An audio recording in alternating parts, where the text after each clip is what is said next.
Right now, 5 of our 6 counties, as well as several cities along the Gulf Coast, are receiving some type of FEMA flood insurance discount. It's a crucial benefit for our wallets when a hurricane strikes.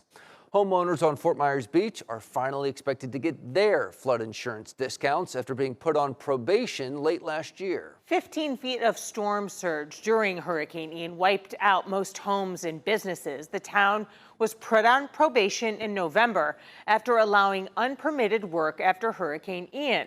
Property owners were also forced to pay an added surcharge each month.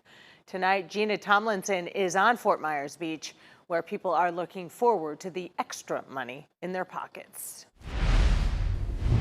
Multiply this by 50.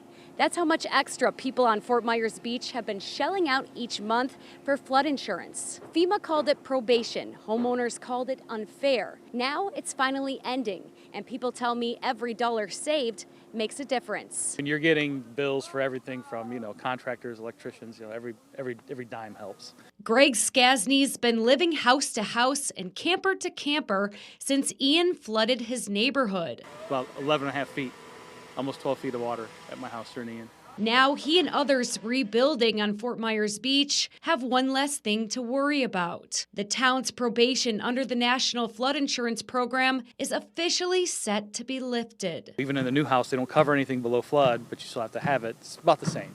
So it's still about $4,800 a year. So anything you can help save, especially when you're trying to build a house, it helps. The $50 monthly surcharge penalty tacked on during the town's FEMA probation is finally set to disappear by November, now that FEMA says the town has met all the requirements. We're working full-time to rebuild 2.5 years later, but we haven't had an income since September 28th, 22. So it's a huge challenge to be paying all of these fees on empty lots. The town was put on probation in November of last year after FEMA found a pattern of unpermitted work and code violations. Mayor Dan Allers tells me part of the fix is removing storage containers FEMA calls storm hazards. But for some businesses operating out of trailers struggling to rebuild, those rules have only made the road harder. I'm sure FEMA knows their business well, but what they don't know is how long it takes to recover. They're in for 2-3 months and then they're gone. And the rest is paperwork as a matter of policy. And that's probably not the best approach to supporting a community. The town still needs to pass a community assistant visit with FEMA August 31st before the probation officially ends in November.